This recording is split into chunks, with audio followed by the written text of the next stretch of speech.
Welcome to Seacoast Stories, a podcast about the people, businesses, and newsmakers that make the Seacoast an American hidden gem. I'm Troy Farkas, and on today's episode, my conversation with Ankati Day, a Maine-based yoga teacher who leads yoga retreats and sound baths, but also these weirdo things called cacao ceremonies and ecstatic dance.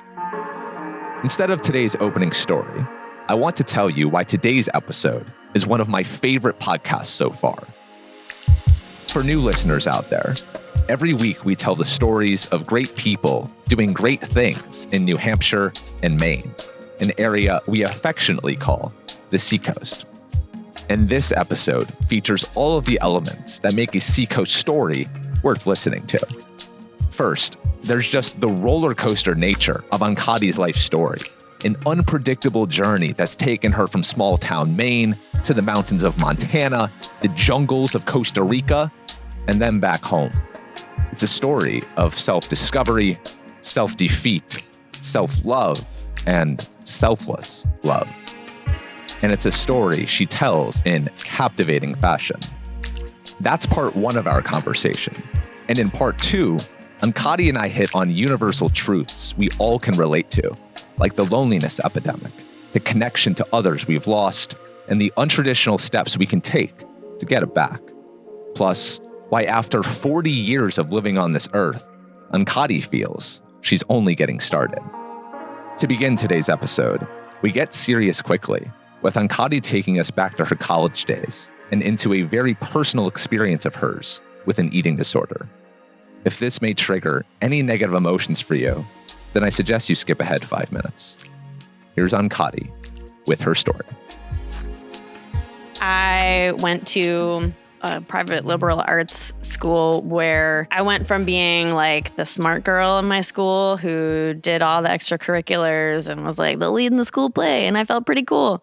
And then I showed up at this private liberal arts school where that was everybody. And I really struggled to figure out, who am I now in this sea of people who are also high achievers and doing all the things? And so I developed an over-exercising disorder and an eating disorder pretty quickly my freshman year.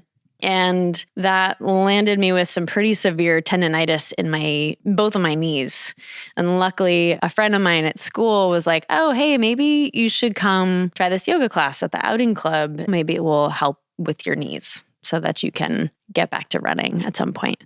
I found when I was over-exercising, I could just check out of my body and I could check out of all of the different cues that my body was giving me that things were not okay. And when I was on the yoga mat and I was in stillness or I was asked to hold a posture, suddenly I was confronted with all of the things that my body was telling me and all the emotions and all the thoughts and, all that stuff that we talk about in class. And I realized that I had to change some things. And so I stuck with yoga and I became like obsessed. Why in college were you over-exercising and under-eating? Oh, that's $1 million question, right? Because I think it's still a pretty pervasive issue in college, particularly among young women, but increasingly also among young men. It's, for me, was a control thing. It was one way that I imagined that I could control what felt like a lot of uncertainty.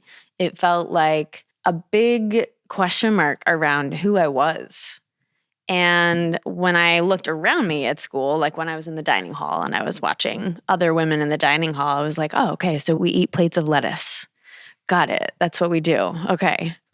So the attempts to figure out how to fit in and how to be someone in that context, I think can get graspy. I didn't know where to turn. I didn't know what to become a part of. So plates of lettuce became it. And how far along were you eating your plates of lettuce before you realized something was wrong? Yeah. I think it was my sophomore year. So, I mean, I I got real skinny. I'm like 120 now, and I was like 98 pounds. Wow. Yeah. And honestly, if it hadn't been for the tendonitis in my knees that was making it literally hard to walk, I'm not sure what would have happened.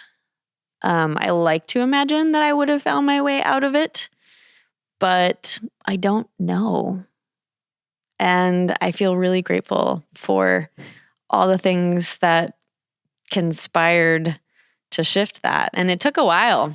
You know, body dysmorphia is such a crazy misfiring in the way that we're perceiving ourselves that like it doesn't just change overnight. And was anyone in your life picking up on this? Oh, yeah. Yeah. What were they saying?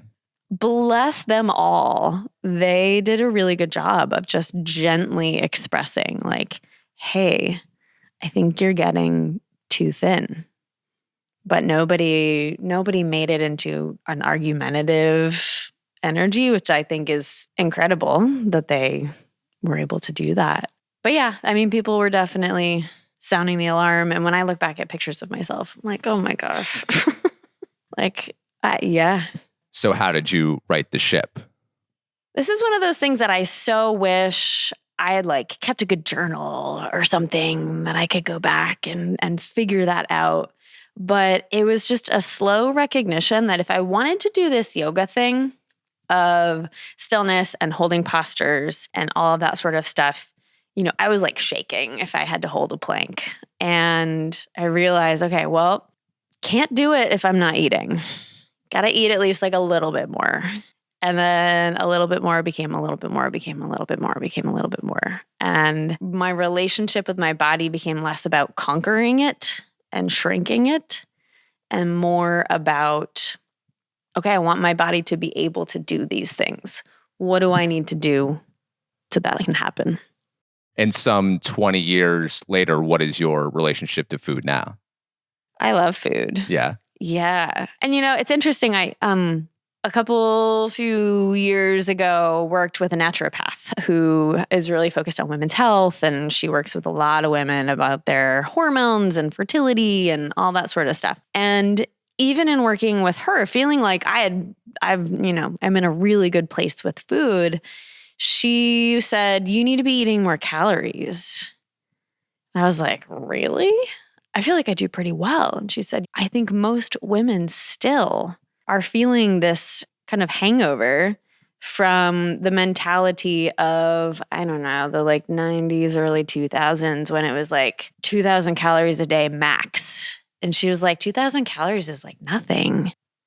Especially when you're as active as you are. Exactly. Yeah. If we're moving our bodies in any consistent way, 2,000 calories is not enough. Even a few years ago, I was like, oh, wow, I still need to continue to evolve how I understand what it looks like for me to nourish my body in a sustainable and sustaining way.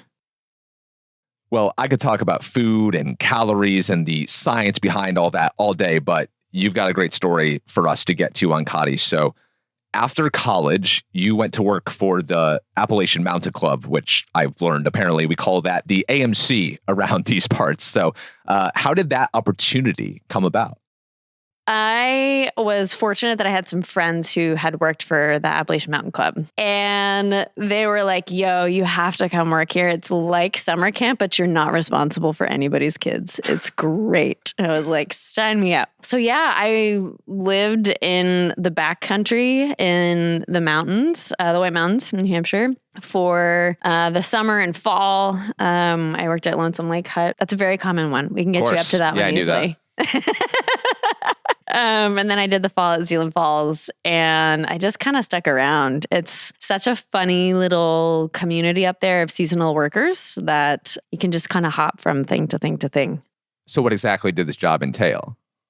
So we had a crew of like, I think we had 5 people at Lonesome, and we would hike supplies in because we're cooking for the guests. We'd cook them breakfast and dinner. So we would have to hike supplies in so that we could feed them. Nothing like carrying a giant box of eggs. And to be clear, for those who don't know, there's these huts along the trails in the White Mountains that you say there's 8 of them? There are 8 of them. 8 of them where anyone who is doing days-long hikes in the mountains can reserve and stay at and have people cooking and preparing their space for them. Yep. Okay. And there are bunk rooms, so you don't have to bring a whole tent and all that sort of stuff.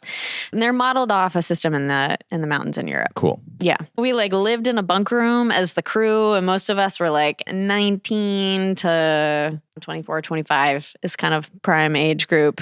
And we'd cook meals for the guests and run around the mountains and hike supplies in and out. And we would do skits for them in the morning from our costume box. It was one of those jobs that I'm so grateful that I ended up falling into, I guess I could say, because it was so much fun. I'm sure. I mean, it sounds kind of like extended college, but just totally for the outdoors lover. Now, you probably could have had this job without getting a college degree in sociology and gender studies. So what exactly was your career plan at this point while you were working for the AMC? That's a great question. When I graduated from college, I had done my senior project on sex education. I thought I was going to go be a sex educator. I really wanted to make an impact in that world in terms of just what people understand about themselves, understand about their own bodies. My college experience had showed me that there was a disturbing lack of knowledge. But when I looked at the career prospects in that avenue, that was the time of abstinence-only education, and I really didn't see myself trying to go down that route. So the AMC time was honestly kind of a stopgap. It was wow, I've just graduated from school. I thought I was going to go down this one path. I don't think I want to. So what now? I think originally I thought I would just work for the summer and then figure something out. And then I was just going to work for the fall and then I'd figure it out. And then I was still there in the winter. And when I went to school, I thought I was going to do the usual thing, right? That was the model I saw of my parents. They went to school, they met each other, they got married, they got a house, they got jobs, they started the thing. And that was just clearly not the way that my life was going. And I don't think I put a whole lot of pressure on myself to figure it out right off the bat, which good job, young self. Well, you did eventually figure out some semblance of a plan because after the AMC, which you were at for about 2 years, you then decided to go further your education on the environments in Montana, going to grad school out there. Why did you want to do that? So many of the people that I saw in my time with the AMC, particularly I worked at the front desk at Pinkham Notch Visitor Center. So any of our listener friends who have been up to Mount Washington have probably passed through those hallowed doors. I was the one answering all the questions at the front desk. And I realized, again, a huge gap of knowledge because people would come in and be like, oh, so the AMC owns Mount Washington, right? And I'd be like, nope. No. And I found myself educating people on what is a national forest? And what do you mean? Why can't I bring my troop of 30 Boy Scouts to go camp on top of the mountain? And I decided that was going to be how I could make a difference. I would go to graduate school. I would get a degree there. I would be able to get a job where I would have the ability to make more of an impact on public awareness, public engagement. I was I'm going to go get people to care about the environment.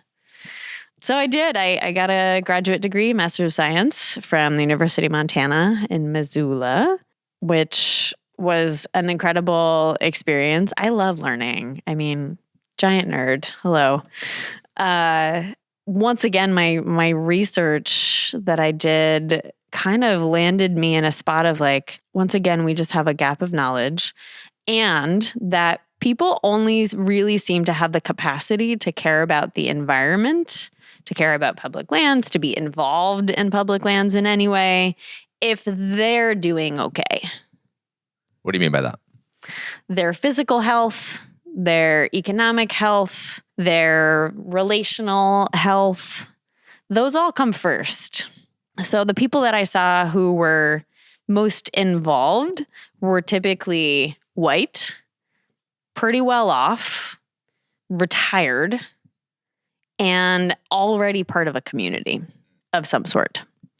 And so they were already primed to, when their local national forest had some sort of like trail volunteer day or something like that, they were like, I got the time, I got the money, I got some friends, like, let's go, totally. But when we're looking at the general public, if I'm like, hi, can I talk to you about our national forest?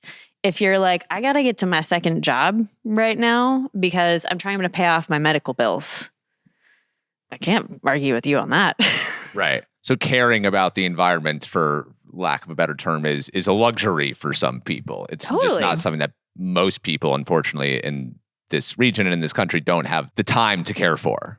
Yeah. If you're listing all of your priorities, where you're going to put your time, your energy, and your money, there are other things that naturally are going to come first beyond like going to volunteer for Trails Day or something.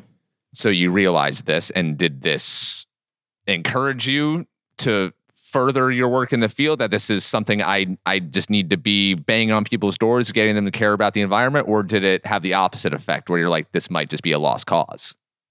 I think it's somewhere in between. I don't think it's a lost cause by any means, but I think I realized that the approach that I initially thought I was going to take of banging on people's doors wasn't going to work. Yeah, I worked for a big nonprofit for a year and a half after grad school in Montana, which was like one of those dream scenarios. Like I did my research. I got funding from the government to do like research on getting people involved in environmental work. So everything like seemed really sweet. But I pretty quickly realized that sitting behind a desk and reading these reports about nonprofits doing work out in the field and kind of struggling to get people involved. So I still have hope, but I realized that the way that I thought I was going to do it wasn't it. And that there had to be something else that got tended to first before we can try to like shake everybody by the shoulders and get them to care about the environment. So you realize that after your time in Montana and you getting a desk job for a little bit, you realize this ain't it. No.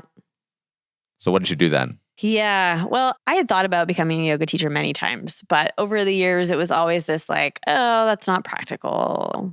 That's not a thing. I can't make a career out of that.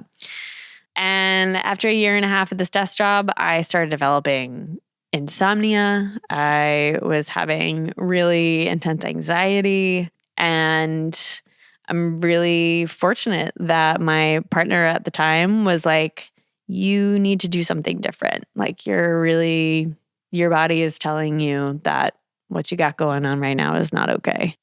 And so I did. I spent some time at my desk job looking at yoga teacher trainings. All of us do that. We look for other jobs while we're at our jobs. Guilty. Yeah. And I followed my gut and signed up for a yoga teacher training, an immersion yoga teacher training in Costa Rica. And I had never traveled by myself. I had been out of the country, like with my family once. We went to Puerto Rico. And then when I was in high school. That's not even out of the country. I know, but we like left the continental US. And I had been to Europe once when I was in high school. So like what got into me? I don't know. I quit my job and I didn't really have any savings per se to fund this, but I got on a plane. I went to Costa Rica for a month. And how old are you at this point? 27. All right. So take us to Costa Rica when you're 27 years boy. old. What does this month look like? I burst into tears the moment that the like little puddle jumper plane landed in Nosara, because I think I hadn't realized what I had signed myself up for until that moment somehow. These happy tears or sad tears? They were like, holy shit tears. They were like, holy shit, I am in Costa Rica. I know nobody. I am about to go through a month-long yoga teacher training. I have no clue what is coming. Like, oh my God. what is going to happen? And prior to that, I'd practiced a lot of yoga, but I primarily practiced either Ashtanga or Vinyasa. And so very much focused on the movement. I was very bendy, thought I was like hot shit because I could do big back bends and headstands and all the things. And then we started the yoga teacher training, and this training went through the chakra system. So immediately we start right in the energetics of the root chakra, which is like your foundation, your home, your sense of security, your sense of belonging, all of which was totally up in the air for me at that moment because I was trying to figure out what now. I had all of the safety and security parts were pretty shaky for me. So I was the first one crying in yoga teacher training. Literally, first time we practiced together as a group, I am on my mat sobbing. And it just continued from there, this unfolding of all of the emotional, energetic, spiritual, mental components of yoga that I had maybe just barely touched the surface of prior. Oh my God. It was a deep excavation and a massive transformation in the sense that I didn't forget about the physical component of yoga, but I was like, oh, that's like a tiny piece of what we're doing here. Holy cow. And it completely changed how I saw yoga and made me infinitely more inspired to go share it. Why? It had already been so powerful for me. I mean, the practice itself is an incredible tool. Anytime we're coming into our bodies and getting intentional about our breath, good stuff's happening, right? But when it's also then really intelligently woven with all of this energetic work and emotional and mental awareness and the meditation component, I was like, oh my God, our world needs this. You know, I had this kind of full cycle moment of being like, okay, so I wanted to be a sex educator. I wanted to be an environmental educator. And there were barriers to both of those. And I think one of the huge barriers is none of us know ourselves. I didn't know myself. And that process of having someone go, no, like, how are you? What's going on in there? What's happening for you right now? Was like, oh, shit. I don't know. No clue, actually. I feel a lot right now. That's all I got, right? And like, nobody's going to care about the environment. Everybody, of course, everyone's going to have challenges sexually connecting with themselves and other people if we don't know ourselves. It felt like I had found this like holy grail situation where I was like, oh my God, I need to go tell everybody about this. What did you learn about yourself in that month? Oh my God, so many layers of things. Ideas that I had about who I thought I was supposed to be and how I thought my life was supposed to go. I saw so many people because the community where this training happened was a very international place. The majority of the people who live there aren't from the United States. And so they have come from so many different perspectives of how it's possible to live your life. And they were all, up until that moment, outside of my realm of what I thought to be possible. You know, I grew up in a small town in Maine. It was like, you get your degree, you get your job, you buy your house, you have a family, you have your 401k, and like keep going, birthdays every year until not. And I saw people who were like, I didn't go to college. I've started my own business. I work remotely. I travel the world. I met my first polyamorous couples while I was there. And I was like, what's that? I don't know. And all of this exposure really, like, now looking back, I'm like, oh, thank God it broke down all of my ideas, my blueprints of how I thought it was supposed to be. But in that moment, I was already questioning what the hell I was doing with my life. And now I was shredding the blueprints even more.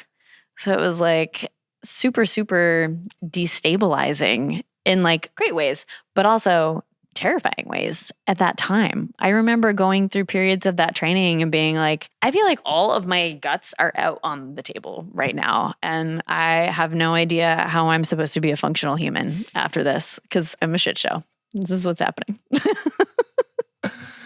All right. Well, that sounds like a powerful experience. Thank you for sharing that. So you only spend 1 month pouring your guts out. Yep. Where did you go after that? I went back to Montana, clutching my guts, and started teaching. I taught at the studio that I had been practicing at. I taught at a gym, taught like anywhere that would let me teach. I cobbled together some side jobs and tried to figure out how I was going to make that all work. My partner and I ended up separating, which often happens when we go through a massive inner excavation process, our relationship. He probably is like, this girl's losing her mind.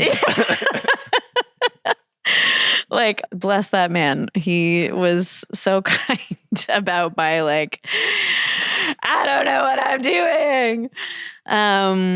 But 9 months later, it was not working. Just the logistics of I have to be able to pay rent and buy groceries and student loans and all of that sort of stuff. And one of my jobs ended and I found myself sitting on like a friend of a friend had let me stay at her house because she was traveling. I was like, I don't know who this person's house is. I'm sitting in this random person's house. I don't know what I'm doing with my life. I have no money. I was like, what the fuck? And so I did what any normal person would do, and I meditated. And partway through that meditation, I was like, I don't know what else to do, so I'm going to go back to Costa Rica. And so I emailed them for their work exchange program, and I signed up for a 6-month work exchange. So I like bought the cheapest plane ticket I could find on Spirit Airlines, and off I went again. Wow. So what did you go do in Costa Rica as part of this program? A little bit of everything. There's a raw chocolate bar at the community. I worked there and learned how to make chocolates. I assisted my teachers in the yoga teacher trainings. I eventually became a marketing assistant because I was one of the few people in the community that spoke English fluently and natively. So I wrote the emails, I edited web copy, and then every once in a while I would do other random things. They were like, we don't have a photographer right now. Will you come take some pictures?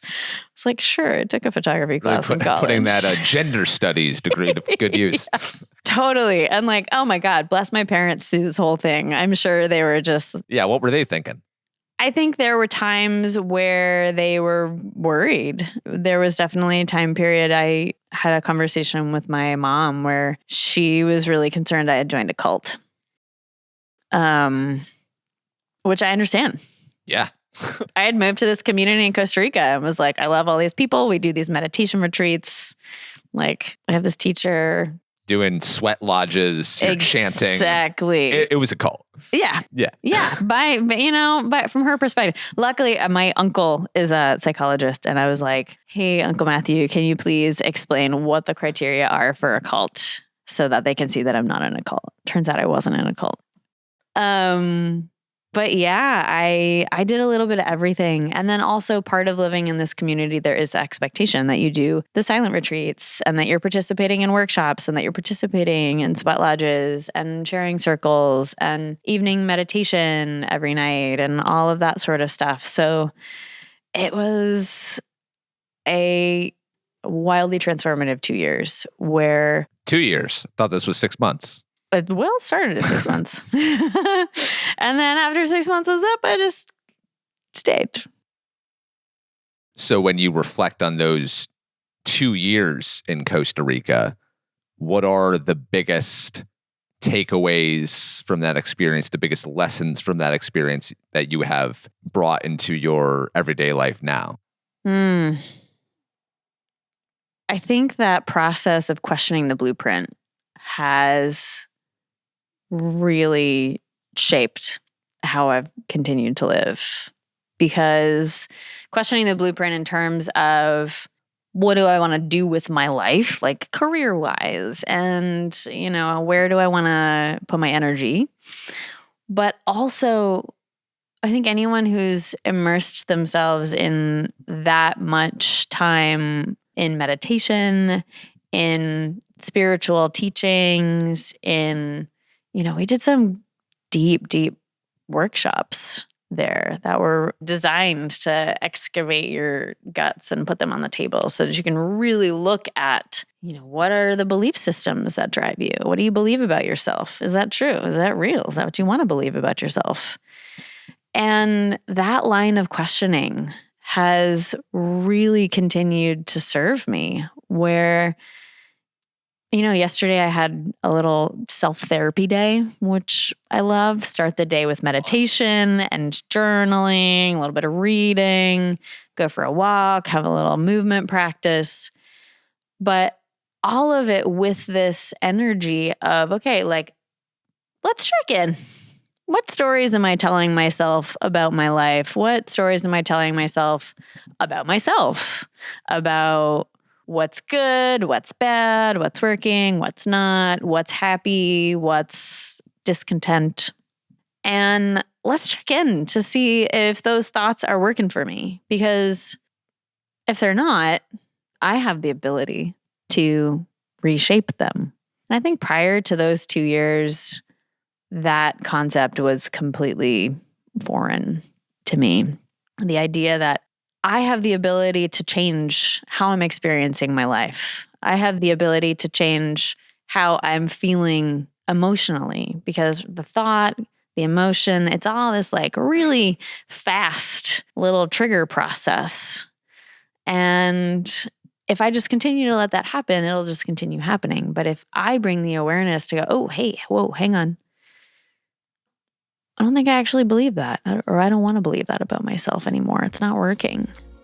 I can create a different life path for myself. I'm not just at the whim of what's happening.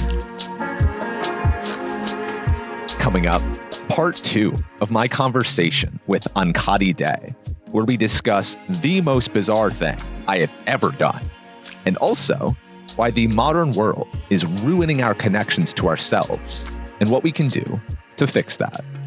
But before that, I want to let you in on a secret.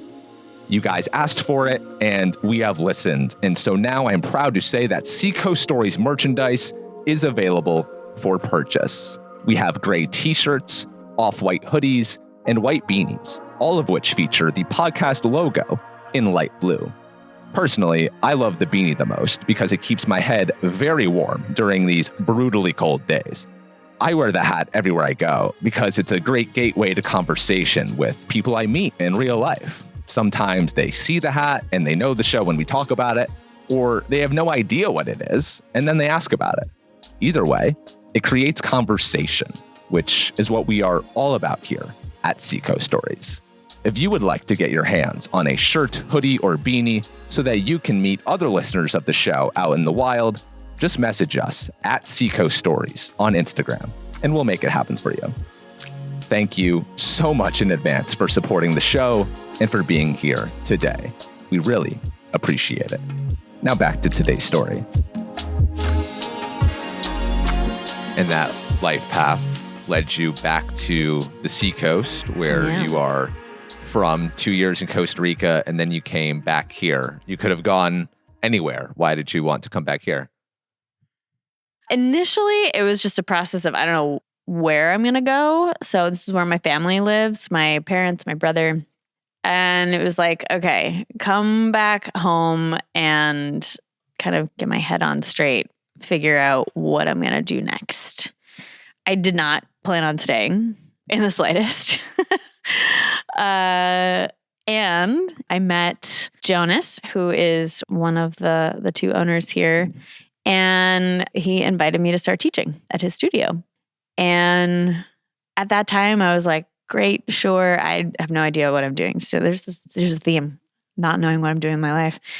And so I started teaching and then started really finding that people resonated with what I was sharing, with like the vibration that I was carrying after that 2 years of deep work. And then opportunities just kept unfolding.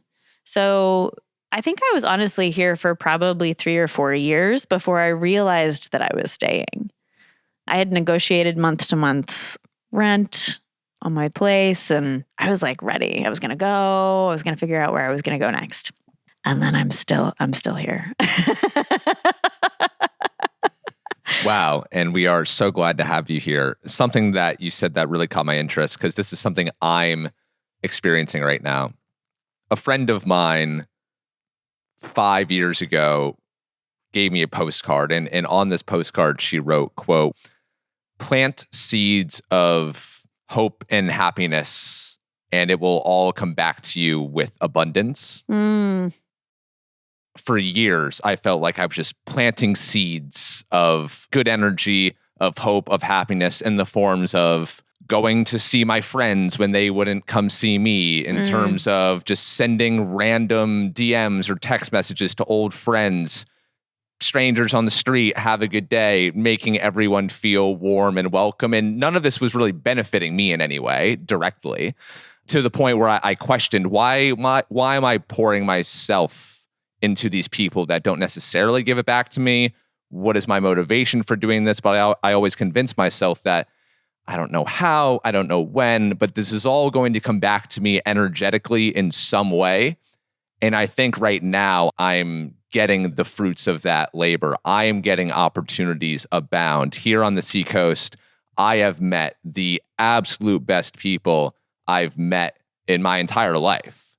And I'm doing some really cool things, and I'm just surrounded by some really cool people, really good energy. And so I think that is a product of all those years of doing things, but not necessarily know what I was doing them for. And so I think I'm starting to believe in the universe, and the universe showing the path. And I also saw something the other day that the universe has its own algorithms, that the universe shows you what your energy is going toward, and it just shows that to you and reflects it back to you in whatever ways make sense for you. And so I'm experiencing that. And so to bring that back to you, when you said that you just started getting these opportunities around here, when you had been searching for opportunities for so long, then you did that deep work on yourself, and then you came back here, and then things started finding you. You didn't have to go find them. Oh, yeah. Oh, my God.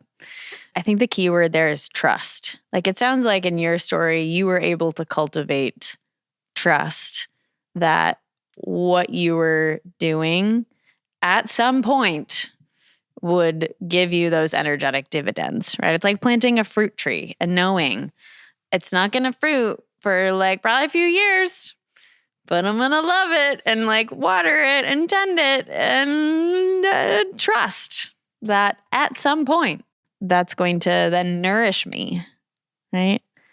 Gosh, I feel like there have been so many times when I have questioned, like, what am I doing? Why am I pouring my energy?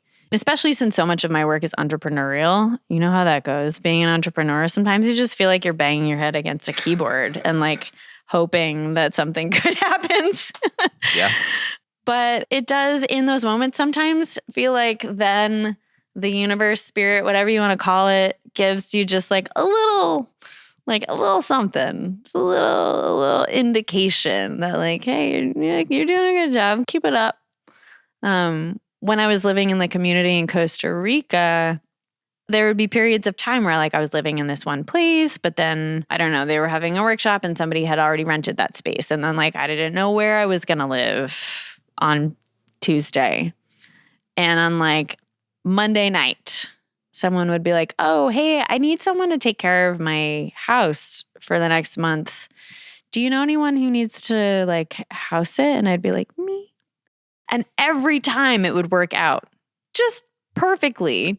But prior to the answer showing itself, I would be having my freak out of like, I don't have anywhere to live. I don't know what I'm going to do. And then it would work out. And over time living there, I started to go, I'm seeing I'm seeing this trend here. I'm seeing this trend that I freak out, but then it works out. So like, what if it is all working out? What if everything along the path is for me?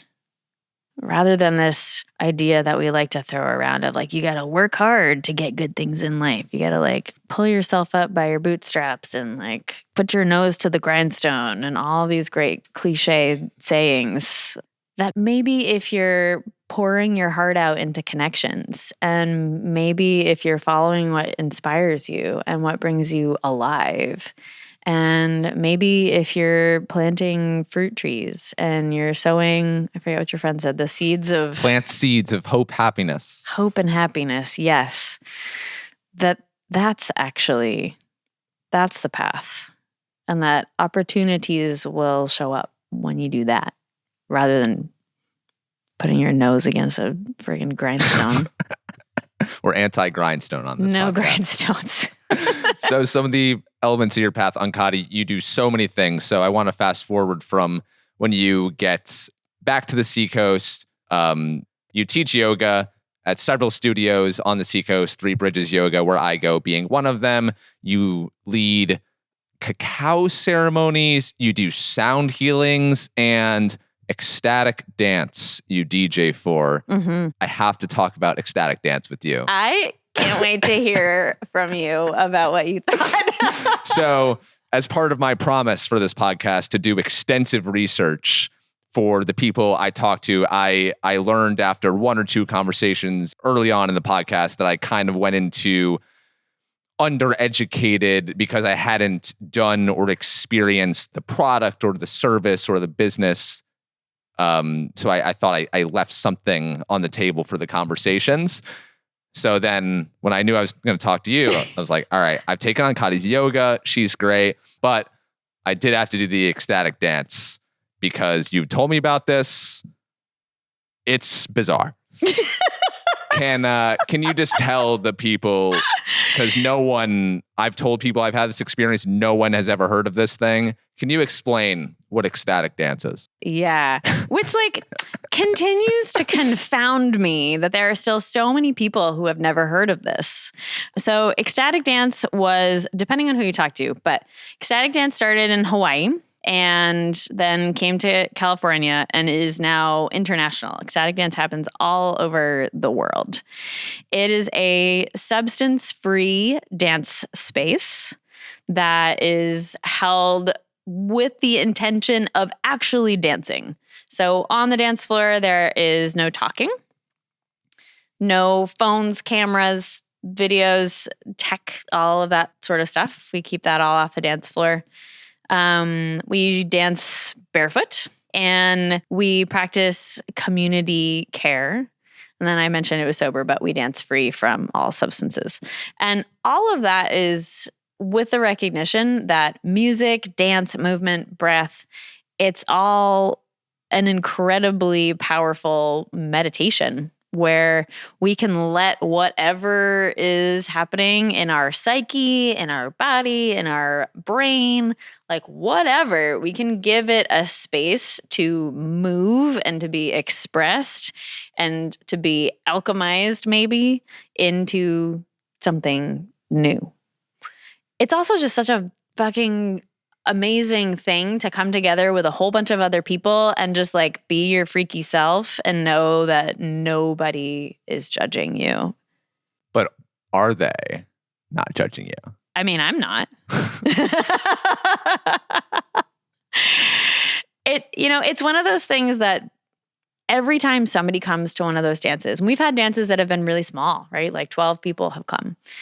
Every time that somebody comes to one of those dances and is like, oh my God, I just felt like I could be myself. I really felt welcomed here. I'm like, okay, great. I'm going to keep doing this then. If 6 people come and 2 of them had an experience where they felt really, really welcome in a community space, I'm happy to keep doing this work. I'm fulfilled by this work. And do people come sometimes maybe who are looking around and being like, well, this is a bunch of weirdos? I'm sure. But do they ruin the space for other people? No. They just ruin the experience for themselves. That's all that happens. Because they're the ones who are on the dance floor in their head thinking about what's happening, probably wondering about what other people are thinking about them, projecting that on other people. And like, that's the process. That's what we're doing on the dance floor. Now, I'm really curious. Okay, Oh, yeah. You've used the word bizarre. Tell me about Yes. this. Yes. So a friend and I came for your ecstatic dance a few weeks ago, and the theme of the night was shadow dance, which it's my understanding that you don't necessarily always have a theme. This was a very special, specific night. Yes. So with the shadow dance, you had to dance with your shadow. And by shadow, you mean the darker parts of yourself, the more uncomfortable parts of yourself, the parts of yourself that you push down, that you're embarrassed by, the parts of you that exist that you wish didn't exist. So I thought that was really interesting. So this is a 2-hour thing, 7 to 9, the entire process. And the first 15, 20 minutes are people just getting settled in, and you guys are doing the housekeeping and the intentions for the night, what's about to happen. And my friend and I steal a glance or two at one another. And we're just like, what have we gotten ourselves into?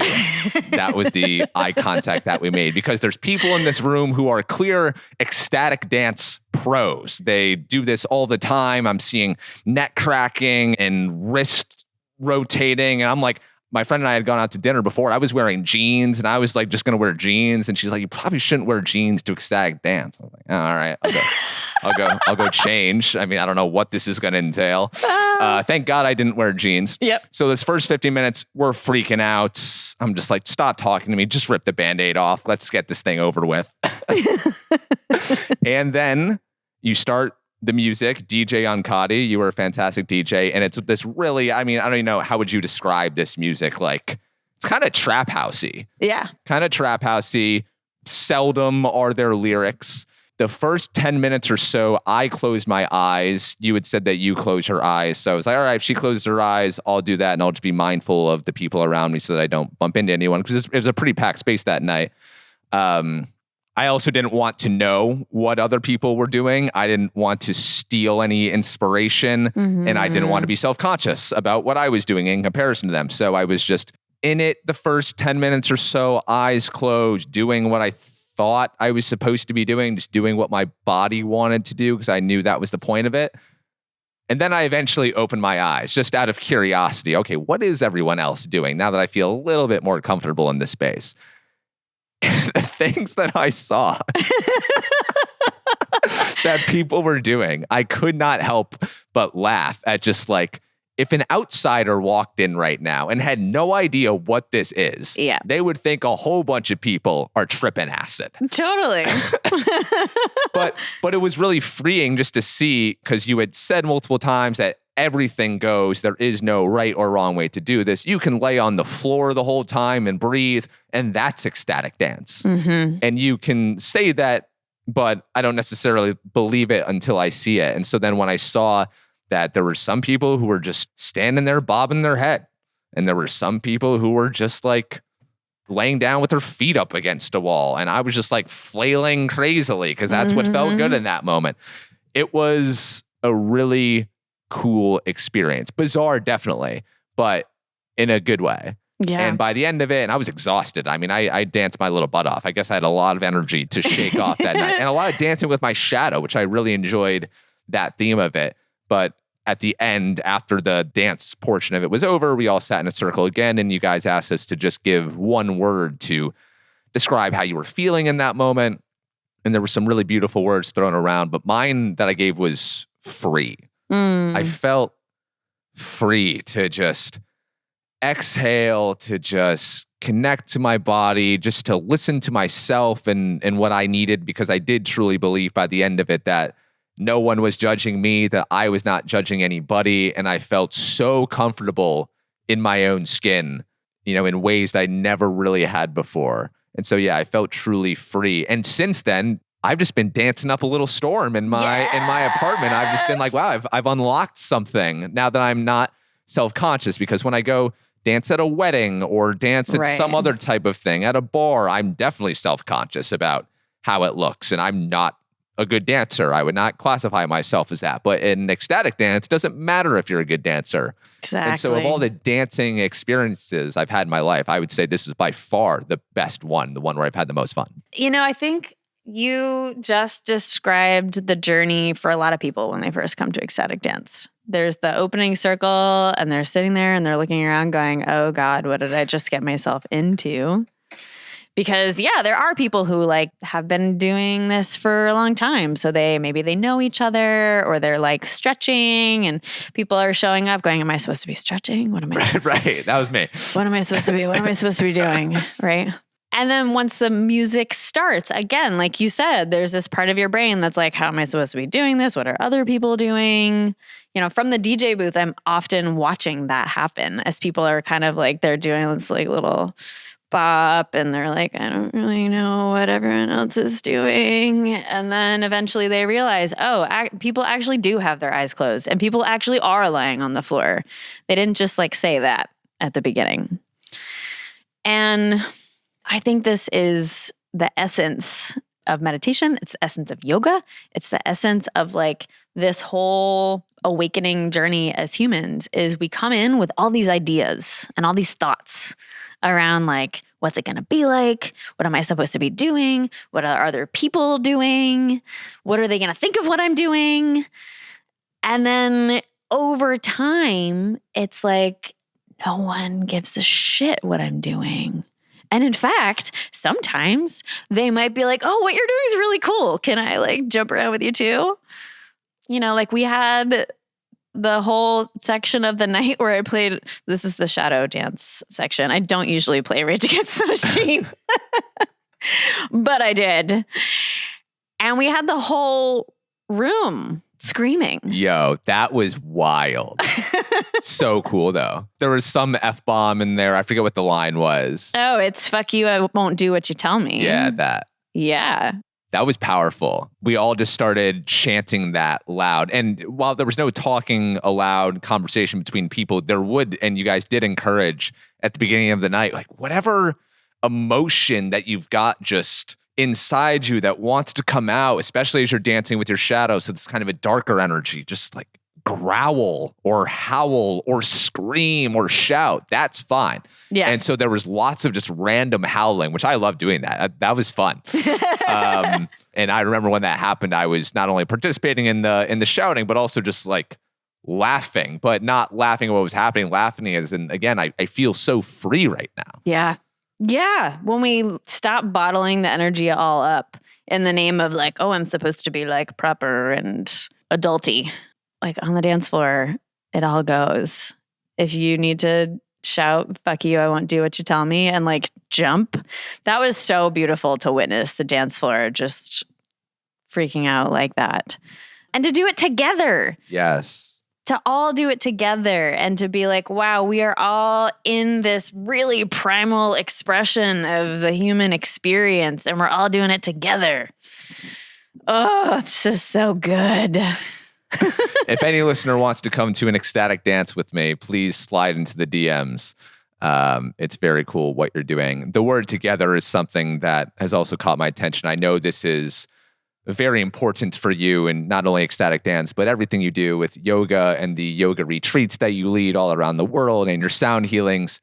You are very adamant about getting people together in person, feeling each other's energy, connecting. Yeah. Why does this matter so much to you?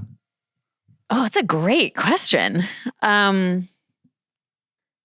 think there are a couple parts to it. One, the yogis have a word for this. It's called samvega, which I love that like hundreds of years ago, the yogis realized that this happens.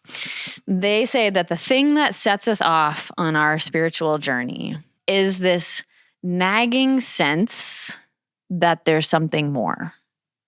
So they say it's like a nagging sense of discontent, that like there's something more than my like wake up, drink a lot of coffee, go to work, watch TV, and go to bed and like repeat.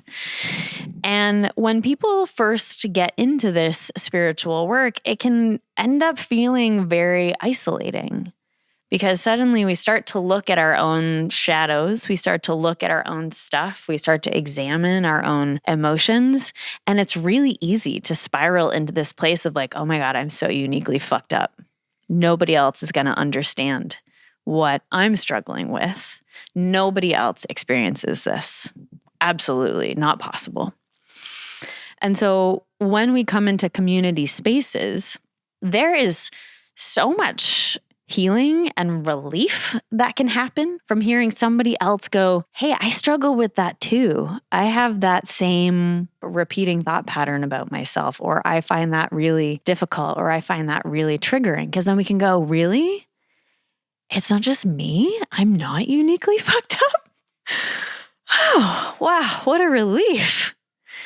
And then we can start to empower and support each other, just like when we were all jumping around yelling, fuck you, I won't do what you tell me. When the person next to us, right? Like there was somebody who started that on the dance floor, who was the first person who was like, I'm going to jump and yell this. And then somebody else was like, oh, hell yeah, me too. And then the rest of the room eventually was like, oh yeah. So we can like boost each other up over kind of the hesitations that might have us initially be like, oh, is that okay? Can I do that? Or like for me, being the first one in my yoga teacher training on the floor crying. Like I know that set the stage for other people to go, oh, I guess that's okay. I guess I can be like that too. And then at the end of the night at Ecstatic Dance, oftentimes we have closing circle and then we're like, all right, cool. And like we get up and, turn the lights up a little bit. And a good part of the circle doesn't move. They hang out, they connect with each other, they talk because now there's been this shared experience where it's like we all just went through a thing together. So like, hey, what's your name? What are you all about? Because, oh my God, we're collective beings. We are tribal animals. We need each other. And so to have that experience of going through maybe something that was big, especially when we're talking about the shadow dance, and then to be able to nurture those connections, that is such medicine right now. Such medicine. And I mean, God, I could go on another whole tangent about how our phones and social media. Please. I love those tangents. Oh, man. Why right now specifically? Well, I think part of what's making those spaces, yoga classes, retreats, ecstatic dance, even sound healing, when people are just laying on the floor next to each other, like they're not talking during sound healing, right? Is that so many of us are feeling more and more and more isolated.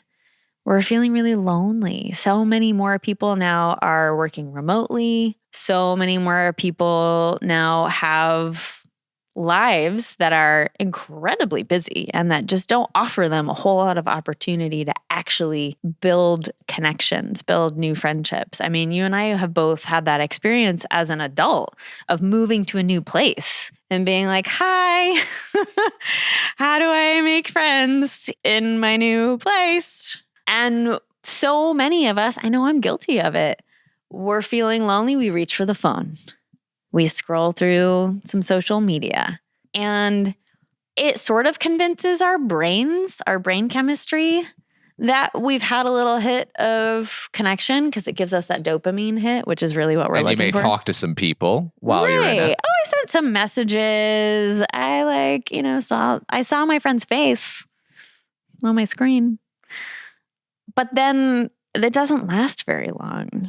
And then we're just maybe even more lonely because we're like, actually, what I really want is to have a real conversation with somebody. But now I've kind of forgotten how to do that. Or we don't have very many spaces and social structures that provide that opportunity for us. Alcohol consumption in the United States per capita is more than double what it is in the world average. More than double. something like 16 liters of hard alcohol per year per person. 16 liters. That is so much alcohol. And a lot of our socialization now is wrapped up around drinking. We have bars. That's what we mostly have. Yeah, anytime you're meeting someone new or going on a date or whatever, it's always centered around drinking. Like that's just the default. Yeah. But what does drinking do? Depresses our central nervous system, depresses all of those feel-good hormones that come from connection. And so maybe we do go out, but we drink with people, and then we still kind of feel sad and lonely. And it masks who you really are by a couple of drinks in, you adopt a different personality. Totally. And then no one's going to have like a real deep heart to heart. I mean, some people do, I suppose. Some people's feelings really come out when they drink. But the majority of us aren't going to have like a let's really get to know each other type connection over some drinks at a bar. That's probably not happening. And what else is not happening is that getting to know ourselves more deeply process. Because we're just kind of like numbing those things so that we can like put on our extrovert hat. You and I just discussed that we're both actually pretty introverted. And I know there have definitely been times in my life where I've turned to alcohol to put on my extrovert hat. But there are just a lot of different things that have become really normative. Social media use, drinking at bars, having that be our social space, that are actually really disconnective and that leave us craving more connection and not really sure how to get it. Yeah, the great paradox of modern times is we have more avenues for connection than we ever have before, yet we are more disconnected than we've ever been. Yeah, like there's some crazy research out there that we would think that, you know, LA, Seattle, New York, these like really dense populations of people would be great places for socializing and dating and making new friends. But people are actually typically more lonely. They're like, I'm surrounded by people and I feel so alone because all those people are on their phones or they're wrapped up in this like go culture. Yeah, we have so much access and yet. So when we create intentional spaces, like with a yoga retreat, which I know you just went on one, or with ecstatic dance, or even in the studios, to come together in a different way, come together with a different purpose, maybe. I think it's really feeding that very hungry part of our human selves that really wants to feel connected and seen and understood. Thank you so much for sharing that. I wholeheartedly agree with everything you just said. I've got a couple more questions for you, and then I'll let you go sit on a yoga mat for 2 hours and breathe. You said that people just don't really know themselves too well in the modern age. Now, not everyone has the luxury to go spill their guts out in Costa Rica for a month. So what suggestions would you make to someone who is listening to this, doesn't really feel like they know themselves, but is now inspired by you and wants to? What would you suggest they do? Yeah.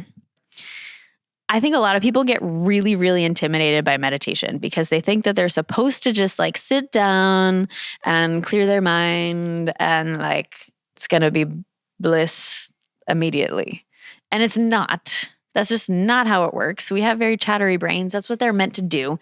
And taking any amount of time, like 7 minutes is great. 5 minutes is great to just sit still, to put the phone away, to turn off the music, and just sit still and listen to your own brain and get curious. Even if it's scattered. Even better, because if it's all over the place, that's information.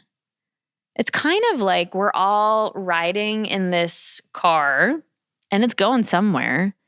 And we've never bothered to look at like who's driving and where are we going? We're just like riding along. And when we sit down and we get quiet and we just observe, like, holy cow, where is my brain today? What is my mind focused on today? Even if it's all over the place, just that process of looking at who's driving this car. Because all of those thoughts, all of those distractions are just information. What do you value? What's important to you? What's stressing you out? What are you worried about? That's all going to be cycling through in those 5, 7, 10 minutes and can inform you so much about your own inner state of being. And then the more you practice, the more you can start to hear the more subtle layers of what's happening. I'm also a big journaler. So I'm a big fan of, I meditate and then I journal. I journal kind of based on what I heard in my inner chatter in my meditation, because it's like, oh, wow, today my brain is really obsessed with this thing. Like, let's check that out. If I journal on that thing, what comes out? And then I think the last thing that I would suggest, which I really admire that you have been doing, is doing new things. Because once we become adults, we are typically much less likely to do new stuff. We just get in our routine. We have our things that we like to do, our places that we like to go. We go to the same coffee shop and all of that allows us to just kind of numb to what's happening around us. But when we put ourselves in a new situation, especially like when you came to ecstatic dance and you were like, this is wildly outside of my comfort zone. Yeah. That's the best way to get to know yourself, because then you're like, all right, this is wildly outside of my comfort zone. What is my brain telling me is going to happen? Like, what did you learn about yourself coming to ecstatic dance, for example? Yeah, that I actually do love to dance. And sometimes I just have something to get off my chest that I don't have to hold in, because that's what you're supposed to do. Yeah. The more we give ourselves permission to be like, oh, sometimes I actually just need to get some shit off my chest. Sometimes I just need to go into a room of people and jump around and yell. Sometimes I need to lay on the floor and cry. Sometimes, whatever it might be, we give ourselves permission to know ourselves more deeply. And then the deeper we know ourselves, the more we can accept ourselves. And the more we can accept ourselves, the more we can love ourselves. And then life gets a whole lot better. Then the more you love yourself, the more you love others, and then they love people. And then it's just this beautiful circle. And then rainbows. Yes, exactly. Ankati, a big theme of the earlier portion of our conversation was that you just didn't know what you were doing. You were constantly going back to square one and you felt lost. And so I'm wondering now, at age 40, after having lived all of these different lives, do you feel like you know what you're doing now? Some days. I think I have landed on my why. What am I passionate about creating in the world? What it looks like in the details of the day-to-day continues to evolve. I started grad school last year because I realized that being able to offer people services as a licensed mental health counselor would be a really beautiful complement to what I already do. But that's kind of still an evolution of my why. And I'm sure it will continue to evolve. I might start, getting interested in some other form of movement or healing, or who knows. I'm open to that, so long as it's still keeping me close to what I believe in and what I really feel passionate about offering to the world. And, back to the breaking blueprints, right? I used to think that I needed to have a 5-year plan that mapped out, this is what it's going to look like, and this is what I'm going to be doing, and this is where I'm going to be. And But I never, oh my God, never in a million years would 18-year-old me have thought that I would have spent 28 to 30 in a commune in Costa Rica, like meditating and doing sweat lodges. Oh my God, no, never would have imagined that. Probably would have laughed hysterically if you had told me that. So if I can stay focused on my why and be open to the how, I'm sure if we were to do this again in 10 years, I'll be like, you'll never guess what happened. I can't wait for that follow-up. Yeah. And that's so freeing. Yeah. It's so freeing. Well, speaking of your younger self, we have one final question. And we ask this same final question at the end of every episode every week, Ankati, and I will ask it to you. Great. Knowing what you know now in hindsight about how everything has turned out for you, what advice would you give to your 22-year-old self? Oh. Let's see, 22. I was working for the AMC. I think I would tell her to dream bigger, to stretch my ideas of what I thought was possible for me, and to travel sooner. But I think dreaming bigger, I was still in a very narrow vision of what I thought was possible for my life. And oh my God, there was so much more that was possible that I didn't allow myself to imagine. And I'm so grateful for all that conspired to nudge or shove me in all these different directions. That's Ankati Day, a Seacoast yoga teacher, retreat leader, sound healer, and ecstatic dance DJ.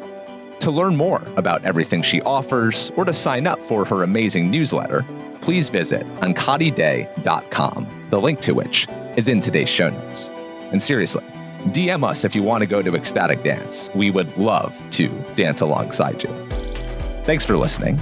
And if you see me around town this week, perhaps at Ornell's Barbecue, Golden Harvest, or at the 100 Club for Thursday's Chamber of Commerce event, please stop me and say hi.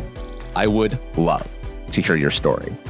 As for next week's episode, it's not recorded yet. So instead, I will tell you that during the month of March, Seacoast Stories will celebrate International Women's Month by featuring episodes with only female guests who are doing big things on the Seacoast. So stay tuned for more on that. But until next week, everybody, have a great week. Live free or die.